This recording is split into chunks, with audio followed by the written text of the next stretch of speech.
Shalom,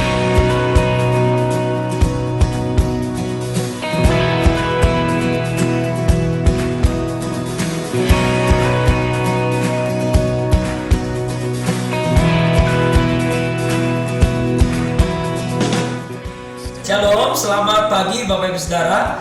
Saya percaya berkat Tuhan melimpah atas setiap kita sepanjang hari ini. Kemarin kita sudah membahas tentang hidup kekal dan mahkota kehidupan. Dan pagi ini kita akan lanjutkan membahas tentang bagaimana caranya berlari untuk mendapatkan mahkota tersebut.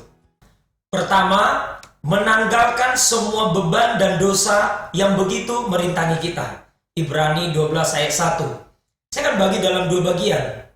Bagian A-nya, meninggalkan dosa. Dosa paling menghalangi kemajuan rohani seseorang. Dosa adalah pelanggaran. Pelanggaran membuat kita dikeluarkan dari gelanggang pertandingan.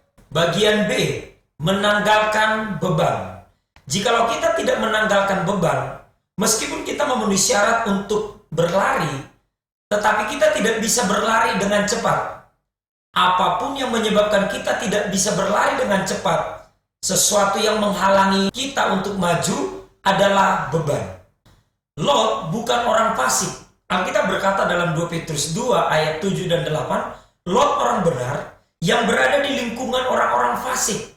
Apa yang dia lihat, apa yang dia dengar, membuat jiwa orang benar ini menjadi tersiksa.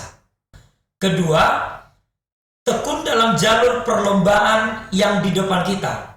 Mengapa harus tekun? Karena pahala, upah, mahkota tidak diberikan di awal pertandingan, bukan di tengah, tetapi di garis akhir. 2 Timotius 2 ayat 5 berkata, seorang olahragawan akan mendapatkan mahkota sebagai juara apabila ia bertanding menurut peraturan-peraturan olahraga. Jadi tekun berarti kita berlomba sesuai dengan peraturan-peraturan yang ada. Ketiga, mata kita harus tertuju kepada Yesus Kristus yang memimpin kita dalam iman dan membawa iman kita kepada kesempurnaan.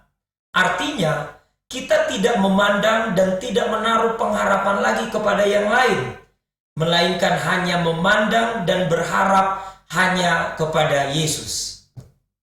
Di sekitar kita banyak perkara yang mempengaruhi pandangan kita, mengubah tujuan kita, tetapi hanya dengan mata yang tertuju kepada Yesus saja, kita dapat terus-menerus berjalan di jalan Allah. Keempat, teladan Kristus.